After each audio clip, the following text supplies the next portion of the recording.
ಕಾರ್ಯಕ್ರಮವನ್ನು ಉದ್ದೇಶಿಸಿ ಒಂದೆರಡು ಮಾತು. ಎಲ್ರಿಗೂ ಕೋಟಿ ನಮಸ್ಕಾರಗಳು. ಕೋಟಿ ಪಾತ್ರದ ಬಗ್ಗೆ ನಾನು ಜಾಸ್ತಿ ಮಾತಾಡೋಂಗಿಲ್ಲ. ಟೀಸರ್ ನೋಡಿದಿರ, ಅದರಲ್ಲಿ ತುಂಬ ಅದ್ಭುತವಾದ ಒಂದು ಪ್ರಶ್ನೆ ಇದೆ. ಕಳ್ತನ ಮಾಡಿದೆ, ಮೋಸ ಮಾಡಿದೆ, ಯಾರ ತಲೆನೋ ಹೊಡಿದೆ, ನಿಯತ್ತಾಗಿ ಊರಲ್ಲಿ ಬದುಕಕ್ಕಾಗಲ್ವಾ ಅಂತ ಅದೊಂದು ಲೈನು ತುಂಬ ಮಾತಾಡ್ತಿದೆ ಪಾತ್ರದ ಬಗ್ಗೆ. ಈ ಕೋಟಿಯ ಜರ್ನಿ ಬಗ್ಗೆ ಮಾತಾಡ್ತೀನಿ. ನಾನು ಪರಮ್ ಅವ್ರನ್ನ ಮೀಟ್ ಮಾಡಿದ್ದೆ ಯಾವುದೋ ಈವೆಂಟ್ಗಳಲ್ಲಿ, ಅಲ್ಲಿ ಇಲ್ಲಿ ಹಾಯ್ ಹೇಳಿದ್ದಷ್ಟೇ ನನಗೆ ನೆನಪು. ಅದು ಬಿಟ್ಟರೆ ನಾನು ಪುಷ್ಪ ಶೂಟಲ್ಲಿದ್ದಾಗ ಒಂದು ಸಾರಿ ಪರಮ್ ಅವ್ರು ಕಾಲ್ ಮಾಡಿದ್ರು ನನಗೆ ಮಿಸ್ ಕಾಲ್ ಇತ್ತು. ಅದಾದಮೇಲೆ ನಾನು ಫೋನ್ ಮಾಡಿದೆ. ಇಲ್ಲ, ನಾನು ವಿಶ್ ಮಾಡೋಕ್ಕೆ ಫೋನ್ ಮಾಡಿದೆ, ನಿಮಗೆ ಖುಷಿ ಆಗುತ್ತೆ ನೀವು ಮಾಡ್ತಿರೋ ಪಾತ್ರಗಳು, ಕೆಲಸಗಳು ಅಂತ ಹೇಳಿ ಫೋನ್ ಇಟ್ಟಿದ್ರು ಅಷ್ಟೇ. ಅದು ಬಿಟ್ಟರೆ ನನಗೆ ಯಾವುದು ನೆನಪಿರಲಿಲ್ಲ. ನಂತರ ನನ್ನ ಬಡವರಸ್ಕಲ್ ಸಿನಿಮಾ ಮಾರಾಟ ಮಾಡೋಕ್ಕೆ ಒಂದು ಒದ್ದಾಟ ಇರುತ್ತಲ್ಲ, ಅದು ತುಂಬ ಕಷ್ಟ. ಸಿನಿಮಾ ಮಾರಾಟ ಮಾಡೋದು, ಸಿನಿಮಾ ಸೇಲ್ ಮಾಡೋದು, ತುಂಬ ಸಾಲಗಳಿತ್ತು. ರಿಲೀಸ್ಗಿಂತ ಮುಂಚೆ ಹೆಂಗಾದರೂ ಮಾಡಿ ನನ್ನ ಸಿನಿಮಾನ ನಾನು ಯಾರಿಗಾರು ತೋರಿಸ್ಬೇಕು, ಅದನ್ನು ಸೇಲ್ ಮಾಡಬೇಕು ಅಂತ ಹೇಳಿ ಆ ಒದ್ದಾಟದಲ್ಲಿದ್ದಾಗ ಪರಮ್ ಅವ್ರಿಗೆ ಫೋನ್ ಮಾಡಿ ಅಲ್ಲಿ ಅವ್ರನ್ನ ಭೇಟಿ ಮಾಡಿದ್ದು. ಸಿನಿಮಾ ನೋಡೋಕೆ ಬಂದರು, ಬಡವರ ಹಸ್ಕಲ್ನ ನೋಡಿದ್ರು. ಆ್ಯಂಡ್ ಬಡವರ ಹಸ್ಕಲ್ ಜೊತೆ ತುಂಬ ಚೆನ್ನಾಗಿ ನಿಂತರು, ಅದರ ಮಾರ್ಕೆಟಿಂಗಿಗೆ ನಿಂತರು, ಸಿನಿಮಾನ ತೊಗೊಂಡ್ರು. ಆ್ಯಂಡ್ ಬರೀ ಸ್ಯಾಟಲೈಟ್ ಅಷ್ಟೇ ಹೋಗಿತ್ತು. ಲಾಸ್ಟ್ ಮೂಮೆಂಟಲ್ಲಿ ಡಿಜಿಟಲ್ ತಗೋತೀನಿ ಅಂತ ಹೇಳಿದವ್ರು ತಗೊಳ್ಳಿಲ್ಲ ಒಬ್ಬರು. ಅದಾದಮೇಲೆ ಅದಕ್ಕೂ ಅವರೇ ಶ್ರಮ ಹಾಕಿ ಅದನ್ನು ತಗೊಂಡ್ರು. ಆ್ಯಂಡ್ ಅದನ್ನು ಸಿನಿಮಾ ರಿಲೀಸ್ ನಂತರನೂ ಅಷ್ಟೇ ಅದನ್ನು ಬಿಡಲಿಲ್ಲ. ಟಿ ವಿಯಲ್ಲಿ, ಡಿಜಿಟಲಲ್ಲಿ ಎಲ್ಲ ತುಂಬ ಚೆನ್ನಾಗಿ ಪ್ರಮೋಟ್ ಮಾಡಿ ಮನೆಗೆ ತಲುಪಿಸೋಂಗೆ ನೋಡಿಕೊಂಡ್ರು. ಅಂದರೆ ಅವರು ತುಂಬ ಇಷ್ಟ ಆಗಿದ್ದು ಕಾರಣ ಏನಂದರೆ, ಯಾವುದಾದ್ರೂ ಒಂದು ಕೆಲಸ ಚೆನ್ನಾಗಿದ್ದಾಗ ಅದ್ರ ಜೊತೆಗೆ ತುಂಬ ಅದ್ಭುತವಾಗಿ ನಿಂತ್ಕೋತಾರೆ. ಅವರು ನನಗೆ ಹೇಳಿದರು, ಹೀರೋ ಆಗಿ ಪ್ರತಿಯೊಂದು ಬಾಕ್ಸು ಟಿಕ್ ಆಗಬೇಕು ನಿಮಗೆ ಈ ಸಿನಿಮಾದಲ್ಲಿ. ಅದು ಥಿಯೇಟರ್ ಬಿಸ್ನೆಸ್ ಇರಲಿ, ಟಿ ವಿ ಬಿಸ್ನೆಸ್ ಇರಲಿ, ಡಿಜಿಟಲ್ ಬಿಸ್ನೆಸ್ ಇರಲಿ, ಎಲ್ಲದೂ ಟಿಕ್ ಆಗಬೇಕು, ಅದ್ರ ಕಡೆ ಕೆಲಸ ಮಾಡೋಣ ಅಂತ. ಹಂಗೆ ನೋಡಿದ್ರೆ ನಾನು ಒಬ್ಬ ಕಲಾವಿದ ಅಷ್ಟೇ. ಹಂಗೆ ಹೋದಾಗ ಒಂದು ಸಿನಿಮಾ ನೋಡಿ ಒಬ್ಬರ ಜೊತೆ ಅಷ್ಟು ಚೆನ್ನಾಗಿ ನಿಂತ್ಕೊಳ್ಳೋದಿದೆಯಲ್ಲ, ಅದು ತುಂಬ ಇಂಪಾರ್ಟೆಂಟ್. ಇವತ್ತು ಬಡವರ ಹಸ್ಕಲ್ ಸಕ್ಸಸ್ಸಲ್ಲಿ ಖಂಡಿತ ಅವರಿಗೆ ತುಂಬ ದೊಡ್ಡ ಶೇರ್ ಇದೆ. ಅಷ್ಟು ಅದಕ್ಕೆ ನಮ್ಮ ಜೊತೆ ನಿಂತರೋರು. ಹೀಗಿದ್ದಾಗ ಅದು ಸಿನಿಮಾ ಈ ಎಲ್ಲ ಪ್ರೋಸೆಸ್ ಎಲ್ಲ ಮುಗಿದ್ಮೇಲೆ ಒಂದಿನ ಹಿಂಗೆ ನಾನು ನಿಮಗೆ ಕತೆ ಹೇಳಬೇಕು ಅಂತ ಅಂದರು. ಆ್ಯಕ್ಚುಲಿ ನನಗೆ ಯಾರಾದರೂ ಕತೆ ಹೇಳಬೇಕು ಅಂದಾಗ ಫಸ್ಟು ಭಯ ಆಗುತ್ತೆ. ಯಾರಾದ್ರೂ ಕತೆ ಹೇಳಕ್ಕೆ ಬರ್ತೀವಿ ಅಂದಾಗ ತುಂಬ ಭಯ ಆಗುತ್ತೆ. ಯಾಕೆಂದರೆ 2 ಗಂಟೆ ಕತೆ ಕೇಳೋ ಪ್ರೋಸೆಸ್ ಇದೆಯಲ್ಲ, ಅದರಿಂದ ನಾವು ಕಲಾವಿದರು ತಪ್ಪಿಸ್ಕೊಳಕ್ಕಾಗಲ್ಲ. ಆದರೆ ಆ ಕತೆ ಏನಾದರೂ ಚೆನ್ನಾಗಿ ಹೇಳ್ದಲೇ ಇದ್ರೆ, ಆ ಕತೆ ಕೂತ್ಕೊಂಡಾಗ ತುಂಬ ಕಷ್ಟ, ನಿದ್ದೆ ಬಂದ್ಬಿಡುತ್ತೆ, ತೂಗುಡ್ಸಂಗಾಗುತ್ತೆ, ಹಾಕ್ಲಿಕ್ಕೆ ಬರುತ್ತೆ. ಅದನ್ನು ನಿಲ್ಲಿಸಿ ಅಂತ ಹೇಳೋಕ್ಕಾಗಲ್ಲ, ಮುಂದಕ್ಕೆ ಹೋಗಿ ಅಂತ ಹೇಳೋಕ್ಕಾಗಲ್ಲ. ಒಂಥರ ಸಂಕಟದ ಪರಿಸ್ಥಿತಿ ಅದು. ಹಾಗಾಗಿ ನಾನು ಯಾವಾಗಲೂ ಸ್ಕ್ರಿಪ್ಟ್ ಕಳಿಸ್ಬಿಡಿ, ನಾನು ಓದ್ತೀನಿ ಅಂತ. ಅದು ಓದೋ ಪ್ರೋಸೆಸ್ ಯಾವಾಗಲೂ ಚಂದ. ಸೊ ನಾನು ಪರಮ್ ಅವ್ರಿಗೂ ಒಂದ್ಸರಿ ಓದ್ಬಿಡ್ತೀನಿ ಕಳಿಸಿ ಅಂತ. ಇಲ್ಲ ನೀವು ನರೇಶನ್ ಕೇಳಿ ಅಂತ ಅಂದರು. ಸೊ ಪ್ರತಿ ಸರಿ ಹಿಂಗೆ ಒಂದು ಕತೆ ಕೇಳಬೇಕಾದ್ರೆ ಏನು ಭಯ ಇರುತ್ತಲ್ಲ, ಅದೇ ಭಯದಲ್ಲೇ ಹೋದೆ. ಆ್ಯಂಡ್ ಒಂದು ದೊಡ್ಡ ಚಾನಲ್ನ ಮುನ್ನಡೆಸ್ತಿರುವಂತಹ ವ್ಯಕ್ತಿ, ನಮ್ಮ ಜೊತೆ ಅಷ್ಟು ಚೆನ್ನಾಗಿ ನಿಂತಿರುವಂತಹ ವ್ಯಕ್ತಿ, ಅಕಸ್ಮಾತ್ ಏನಾದರೂ ಅವರು ಕತೆ ಚೆನ್ನಾಗಿ ಹೇಳಲಿಲ್ಲ ಅಂದರೆ, ಕತೆ ಚೆನ್ನಾಗಿಲ್ಲ ಅಂದರೆ ನಾನು ಏನು ಹೇಳಲಿ, ಹೆಂಗೆ ಯೂಶ್ವಲಿ ಕತೆ ಕೇಳಕ್ಕೆ ಹೋಗ್ಬೇಕಾದ್ರೆಲ್ಲ ಫಸ್ಟ್ ಕ್ವಶನ್ ಇಲ್ಲಿಂದ ಚೆನ್ನಾಗಿಲ್ಲ ಅಂದರೆ ಹೆಂಗೆ ತಪ್ಪಿಸ್ಕೊಳ್ಳೋದು ಅನ್ನೋದೇ ತಲೆಯಲ್ಲಿ ಬರ್ತಾ ಇರುತ್ತೆ ನಮ್ಮ ಕಲಾವಿದರಿಗೆ. ಹೆಂಗಿಲ್ಲ ಅಂತ ಹೇಳೋದು ಅಂತ. ಸೊ ಅದೇ ಯೋಚನೆಯಲ್ಲೇ ಹೋಗಿದ್ದು ನಾನು. ಆದರೆ ಆ ಕಥೆ ಕೇಳಕ್ಕೆ ಶುರು ಮಾಡಿದ್ಮೇಲೆ ಆಲ್ಮೋಸ್ಟ್ 2 ಗಂಟೆ ನಿರರ್ಗಳವಾಗಿ ಅವರು ನರೇಶನ್ ಕೊಟ್ಟರು. ಆ್ಯಂಡ್ ತುಂಬ ಚೆನ್ನಾಗಿ ಕತೆ ಹೇಳ್ತಾರೆ ಅವರು. ಆ್ಯಂಡ್ ಅವ್ರು ಅಷ್ಟು ಚೆನ್ನಾಗಿ ಕತೆ ಬರೀತಾರೆ ಅಂತ ನನಗೆ ಗೊತ್ತಾಗಿದ್ದು ಆವಾಗಲೇ. ಅಂದರೆ ಇಷ್ಟು ಚೆನ್ನಾಗಿ ರೈಟಿಂಗ್ ಇದೆಯಲ್ಲ ಇವ್ರದ್ದು ಅಂತ ಅನಿಸ್ತು ನನಗೆ. ಅದಾದಮೇಲೆ ಸರಿ, ಯೂಶ್ವಲಿ ಒಂಚೂರು ಟೈಮ್ ತಗೋತೀವಿ ಕತೆ ಕೇಳಿದ್ಮೇಲೆ ಮಾಡೋಕ್ಕೆ ಎಲ್ಲ. ನಾನು ಕತೆ ಕೇಳ್ತಿದ್ದಂಗೆ ಇಲ್ಲ ಇದು ಮಾಡ್ತೀನಿ, ಒಂಚೂರು ಟೈಮ್ ಕೊಡಿ ಅಂತ ಹೇಳಿ ಹೊರಟೆ. ಬಟ್ ದಾರಿಲಿ ಹೋಗ್ತಾ ನನಗೆ ಆ ಕೋಟಿ ಕಾಡಕ್ಕೆ ಶುರು ಮಾಡ್ದೆ. ಎಲ್ಲಿ ನೋಡಿದ್ರು ನಾನು ಕಿಟಕಿಯಿಂದ ಆಚೆ ನೋಡಿದ್ರೆ ಇದು ಎಲ್ಲ ಕಡೆ ತುಂಬ ಜನ ಕೋಟಿಗಳೇ ಕಾಣಕ್ಕೆ ಶುರು ಮಾಡಿದ್ರು. ಏಕೆಂದರೆ ಅಷ್ಟು ಕಾಮನ್ ಮ್ಯಾನ್ ಅವನು ಕೋಟಿ. ಆ್ಯಂಡ್ ನನ್ನ ಕಾರ್ ಓಡಿಸ್ತಿದ್ದ ರುದ್ರ ನನಗೆ ಅವನಲ್ಲಿ ಕೋಟಿ ಕಾಣಕ್ಕೆ ಶುರು ಮಾಡ್ದ. ಇಲ್ಲ ಇದನ್ನಲ್ಲ ಕೋಟಿ ಅಂತ. ಅಂದರೆ ಇಷ್ಟು ಜನನ ರೆಪ್ರೆಸೆಂಟ್ ಮಾಡೋ ಒಂದು ಪಾತ್ರ ಅದು. ಆ್ಯಂಡ್ ಆ ಕಥೆಯಲ್ಲಿ ಬರೋ ಎಷ್ಟೋ ಸಿಚುವೇಶನ್ಸು, ಎಷ್ಟೊಂದು ನಮ್ಮ ಬದುಕಲ್ಲೂ ಆಗಿರುತ್ತೆ, ನಾವು ನೋಡಿರ್ತೀವಿ. ಅಷ್ಟು ಕನೆಕ್ಟ್ ಆಗಿದ್ದದು. ಅದರ ನಂತರ ಮಾಡೋದು ಅಂತ ಆಯಿತು. ಆ್ಯಂಡ್ ಸಿನಿಮಾ ಅಲ್ಲಿಂದ ತುಂಬ ಚೆನ್ನಾಗಿ ಮಾಡ್ಕೊಂಡು ಹೋದ್ವಿ.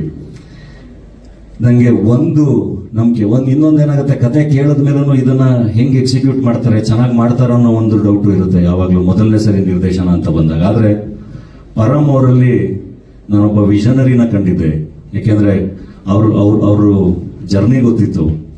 ಈಗ ನಾವೆಲ್ಲ ಒಂದು ವರ್ಷ ಎಲ್ಲೋ ಕೆಲಸ ಮಾಡಿ ಆ ಕೆಲಸ ಬಿಟ್ಟು ಬರೋದೇ ತುಂಬ ಕಷ್ಟ ಆಯಿತು. ಹಂಗೆ ಕೆಲಸ ಬಿಟ್ಟು ಬಂದು ಸಿನಿಮಾ ಮಾಡಿ ಏನೋ ಮಾಡಿಕೊಂಡು ಜರ್ನಿ ಮಾಡಿ ಇಲ್ಲಿವರೆಗೂ ಬರೋದು ಒಂಥರದ್ದಾದರೆ, 16 ವರ್ಷ ಒಂದು ಕಡೆ ಕೆಲಸ ಮಾಡಿ ಲಕ್ಷಾಂತರ ರೂಪಾಯಿ ಸಂಬಳ ತಗೊಳ್ಳೋ ಒಂದು ಕೆಲಸನ ಬಿಟ್ಬಿಟ್ಟು ನಾನು ಸಿನಿಮಾ ಮಾಡ್ತೀನಿ ಅಂತ ಬರೋದಿದೆಯಲ್ಲ, ಅದಕ್ಕಿನ್ನೂ ತುಂಬ ದೊಡ್ಡ ಧೈರ್ಯ ಬೇಕು, ತುಂಬ ದೊಡ್ಡ ಕಾನ್ಫಿಡೆನ್ಸ್ ಬೇಕು, ತುಂಬ ದೊಡ್ಡ ಪೊಟೆನ್ಷಿಯಲ್ ಇರಬೇಕು. ಅದಕ್ಕಿಲ್ಲಾಂದ್ರೆ ಆ ಥರ ಡಿಸಿಷನ್ ಮಾಡೋಕ್ಕಾಗೋದೇ ಇಲ್ಲ.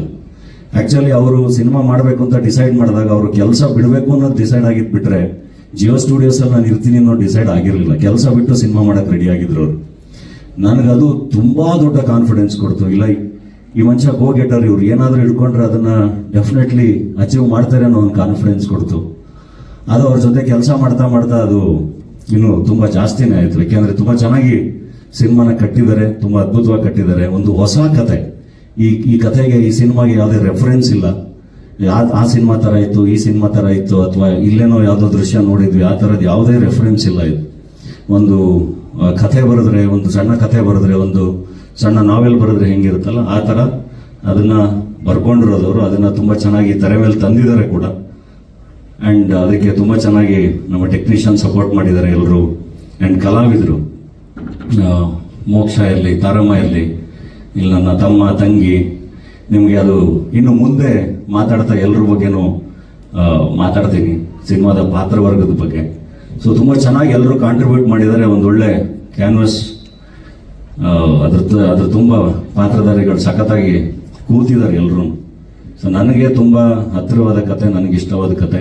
ಆ್ಯಂಡ್ ಪರಮ್ ಆಗಲೇ ಹೇಳ್ತಿದ್ದಂಗೆ ಪಾತ್ರಕ್ಕೆ ಹೆಂಗೆ ಪ್ರಿಪೇರ್ ಆಗ್ತಾರೆ ಅಂತ, ಅದು ಐ ಥಿಂಕ್ ಅದು ಬರವಣಿಗೆ ಮತ್ತು ನಿರ್ದೇಶಕರ ಕೈಯಲ್ಲಿರುತ್ತೆ ಯಾವಾಗಲೂ. ಒಂದು ಒಳ್ಳೆ ರೈಟಿಂಗ್ ಎಕ್ಸೈಟ್ ಮಾಡೋಷ್ಟು ಒಬ್ಬ ನಟನ ಇನ್ನು ಯಾವುದೂ ಎಕ್ಸೈಟ್ ಮಾಡಲ್ಲ. ನನಗೆ ಯಾವುದೇ ಒಳ್ಳೆ ರೈಟಿಂಗ್ ಅಂತ ಅನ್ಸಿದ್ರೆ ಅದು ನಾನು ಓದ್ತಾ, ನಿರ್ದೇಶಕರ ಜೊತೆ ಮಾತಾಡ್ತಾ ಅದು ಪಾತ್ರ ಒಳಗೆ ಕೂತಿರುತ್ತೆ. ಅದು ಸೆಟ್ಟಿಗೆ ಬಂದಾಗ ಆ ಟೈಮ್ಗೆ ಅದೇನಾಗಬೇಕು ಅದಾಗುತ್ತೆ. ನನಗೂ ಅದನ್ನು ಎಕ್ಸ್ಪ್ಲೈನ್ ಮಾಡೋಕ್ಕೆ ಬರಲ್ಲ ಅಷ್ಟೇ. ಆ್ಯಂಡ್ ನನಗೆ ಕೋಟಿ ನಾವು ಮೈಸೂರಲ್ಲಿ ಶೂಟ್ ಮಾಡ್ತಿದ್ದರಿಂದ ಸ್ವಲ್ಪ ಜಾಸ್ತಿ ಡಿಸ್ಟರ್ಬೆನ್ಸ್. ಮೈಸೂರಲ್ಲಿ ಇದ್ದಾಗ ನನಗೆ ಸುಮ್ಮನೆ ಬಿಡಲ್ಲ, ಯಾಕೆಂದರೆ ಸ್ನೇಹ ಗೆಳೆಯರ ಬಳಗ ಜಾಸ್ತಿ. ಅಲ್ಲಿ ದಿನ ಯಾವ್ದಾದ್ರು ಒಂದು ಫಂಕ್ಷನ್ ಈವೆಂಟ್ ಅಲ್ಲಿ ಇಲ್ಲಿ ಹೇಳ್ಕೊಂಡು ಹೋಗ್ತಿರ್ತಾರೆ. ಹಂಗಾಗಿ ಅವಾಗವಾಗ ಒಂದು ಸ್ವಲ್ಪ ತೊಂದರೆ ಕೊಟ್ಟಿದ್ದೀನಿ. Thank you. ಅಂದರೆ ಒಂದು ವರ್ಷದ ನಂತರ ನನ್ನ ಸಿನಿಮಾಗೆ ಅಂತ ಈವೆಂಟಿಗೆ ಬಂದಿರೋದು ನಾನು. ಎಲ್ಲ ನಮ್ಮ ಇಂಡಸ್ಟ್ರಿ ಎಲ್ಲ ಟ್ರೈಲರು, ಟೀಸರ್ ರಿಲೀಸು ಎಲ್ಲ ಈವೆಂಟ್ಗಳಿಗೂ ಬರ್ತಾ ಇದೆ. ಟೀಸರ್ ನಿಮ್ಗೆಲ್ರಿಗೂ ಇಷ್ಟ ಆಗಿದೆ ಅಂತ ಗೊತ್ತಿಲ್ಲ. ನನಗಂತೂ, ನಾನು ಇವಾಗಲೇ ನೋಡಿದ್ದು, ನನಗೆ ತುಂಬ ಖುಷಿ ಆಯಿತು ಟೀಸರು. ಸೊ ನಮ್ಮ ಕೆಲಸ ಎಲ್ಲ ಮುಗ್ದಿದೆ, ಇನ್ನೇನಿದ್ರು ಎಲ್ಲ ನಿಮ್ಮ ಕೆಲಸ. ಖಂಡಿತ ಸಿನಿಮಾ ಹೊಸ ಕಂಟೆಂಟು, ಹೊಸ ಥರದ ಸಿನಿಮಾ. ನಿಮ್ಮ ಆಶೀರ್ವಾದ ಇರಲಿ. Thank you. ನಮ್ದು 1 ಲಕ್ಷ ಬಾಕಿ ಅಂತ ಇದೆ. ಸೊ ನೀವ್ ಯಾವಾಗಾದ್ರೂ ಸಾಲ ಮಾಡಿದ್ದುಂಟಾ? ಈ ತರ ಬಾಕಿ ಅನ್ನೋದು ನಿಮ್ ತಲೆ ಬಿದ್ದಿದ್ದುಂಟಾ? ಜಗತ್ತಲ್ಲಿ ಸಾಲ ಮಾಡಿಲ್ದೇ ಇರೋರು ಯಾರು ಇಲ್ಲ, ಎಲ್ಲರೂ ಸಾಲ ಮಾಡಿರ್ತಾರೆ. ನಂದು ಇಂಜಿನಿಯರಿಂಗ್ ಓದಿದ್ದೆ ನಾನು ಎಜುಕೇಶನ್ ಲೋನಲ್ಲಿ. ಸೊ ಬ್ಯಾಂಕ್ ಲೋನ್ಗಳು ಬೇರೆ, ಅದೇನು ಟೆನ್ಷನ್ ಆಗಲ್ಲ. ಬ್ಯಾಂಕ್ ಅವ್ರ ಜೊತೆ ಏನೋ ಒಂಚೂರು ಅಡ್ಜಸ್ಟ್ ಮಾಡ್ಕೊಂಡು ಏನೋ ಮಾಡ್ಬೋದು, ಕೊಡ್ತೀವಿ ಅಂತ ನಿಧಾನ ಕಟ್ಕೊಂಡು. ಪರ್ಸನಲ್ ಸಾಲಗಳು ಮಾಡಿದಾಗಿದೆಯಲ್ಲ, ಅದ್ರ ಪ್ರೆಷರ್ ತುಂಬ ಕಷ್ಟ. ಅದ್ರದ್ದು ಬಡ್ಡಿ ಕಟ್ಟೋದಿಲ್ಲ, ತುಂಬ ಕಷ್ಟ. ಅದು ನನಗೂ ಖಂಡಿತ ಅದು ಎಲ್ರಿಗೂ ಅನುಭವ ಇರುತ್ತೆ. ಓಕೆ, ನೀವು ದುಡ್ದಂತ ಫಸ್ಟ್ ಸ್ಯಾಲ್ರಿ ಎಷ್ಟು ರೂಪಾಯಿ ಆಗಿತ್ತು?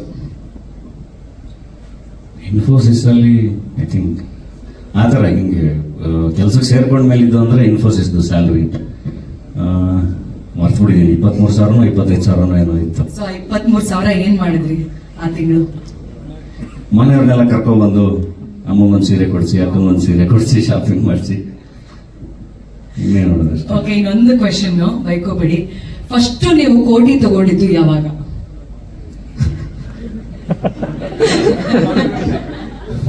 ಬಡವರ ಸ್ಕೂಲಲ್ಲಿ ಜನ ಕೊಟ್ಟಾಗ. ಅಲ್ಲಿವರೆಗೂ ಯಾರು ಕಾಸೆ ಕೊಡ್ಬೇಕ ಸರಿ. ಫಸ್ಟ್ ಕೋಟಿ ಕೊಟ್ಟಿದ್ದು ಕನ್ನಡ ಜನನೇ. Super, thank you so much. ಹೀಗೆ ಇನ್ನು ಒಳ್ಳೊಳ್ಳೆ ಪಾತ್ರಗಳನ್ನ ನೀವು ಮಾಡ್ತಾ ಇರಿ, ನಿಭಾಯಿಸ್ತಾ ಇರಿ, ನಮ್ಗಳಿಗೆ ಅದೇ ರೀತಿಯ ಪ್ರೀತಿ ಕೊಡ್ತಾ ಇರಿ ಅಂತ ಕೇಳ್ಕೊತೀನಿ. Thank you. ಅಂಡ್ ಕೋಟಿ ಎಲ್ರಿಗೂ ಇವ್ ನನ್ಗೆ ಕನೆಕ್ಟ್ ಆಗಿದ್ದು ಏನಕ್ಕೆ ಅಂದ್ರೆ, ಇವ್ರು ಕೋಟಿ ಫಸ್ಟ್ ಯಾವಾಗ ಸಿಕ್ಕಿದ್ದು ಅಂದಾಗ ನೆನಪಾಯ್ತು. ನಮ್ಮ ಮನೆ ಮುಂದ್ಗಡೆ ಒಂದು ಕಟ್ಟೆ ಇತ್ತಲ್ಲಿ ಕೂತ್ಕೊಂಡು ಯಾವಾಗಲೂ ನಾನು ನನ್ನ ಫ್ರೆಂಡ್ ದಯಾನಂದ್ ಅಂತ ಸ್ಕೂಲ್ ಫ್ರೆಂಡು ಕುತ್ಕೊಂಡು ಮಾತಾಡ್ತಿದ್ದೆ, ಮಗ ಯಾರಾದ್ರೂ ದಾರಿಲಿ ಹೋಗ್ತಾ ಒಂದು ಕೋಟಿ ಸಿಕ್ಬಿಟ್ರೆ ಸೆಟ್ಲ್ ಆಗ್ಬಿಡ್ಬೋದಲ್ವಾ ನಾವು ಅಂತ. ಯಾರಾದ್ರೂ ಒಂದು ಕೋಟಿ ನಮ್ಮ ಮಕ್ಕದ ಮೇಲೆ ಎಸ್ಬಿಟ್ಟೆ ತಗೊಂಡೋಗ ಬರ್ಬೇಡ ಅಂದ್ರೆ ತಗೊಂಡು ಹೋಗ್ಬಿಡ್ಬೋದಲ್ವಾ ನಾವು ಅಂತ. ಸೊ ಹೆಂಗಾದ್ರೂ ಮಾಡಿ ಒಂದೇ ಒಂದು ಕೋಟಿ ದುಡಿಬೇಕಲ್ಲ, ಒಂದು ಕೋಟಿ ದುಡ್ಡು ಸೆಟ್ಲ್ ಆಗ್ಬಿಡ್ಬೋದಲ್ವಾ, ಒಂದು ಮನೆ ಕಟ್ಕೊಂಡ್ಬಿಡ್ಬೋದಲ್ವಾ, ನಮ್ಮ ಫ್ಯಾಮಿಲಿನ ಚೆನ್ನಾಗಿ ನೋಡ್ಕೋಬೋದಲ್ವಾ. ಹಿಂಗೆ ಎಲ್ರಿಗೂ ಈ ಯೋಚನೆ ಬಂದಿರಕ್ಕೆ ಸಾಧ್ಯ, ಒಂದು ಕೋಟಿ ಸಿಕ್ಬಿಟ್ರೆ ಅಂತ. ನನಗೆ ಕೋಟಿ ಫಸ್ಟ್ ಕನೆಕ್ಟ್ ಆಗಿದ್ದೆ ಅಲ್ಲಿ, ನಾವು ಹಿಂಗೆ ಕನ್ಸು ಕಾಣ್ತಿದ್ವಲ್ವಾ ಅಂತ. ಸೊ ಹಂಗಾಗಿ ಕೋಟಿ ನನಗೆ ತುಂಬಾ ಇಷ್ಟವಾದ ಪಾತ್ರ, ಖಂಡಿತ ನಿಮಗೂ ಇಷ್ಟ ಆಗುತ್ತೆ. Thank you. ಹಾಗೆ ಇದೇ ರೀತಿ ಕೋಟ್ಯಾಂತರ ರೂಪಾಯಿ ಗಳಿಸ್ತಾನೆ ಇರಿ. ಸೊ ಈಗ ನಮ್ಮ ಕನ್ನಡ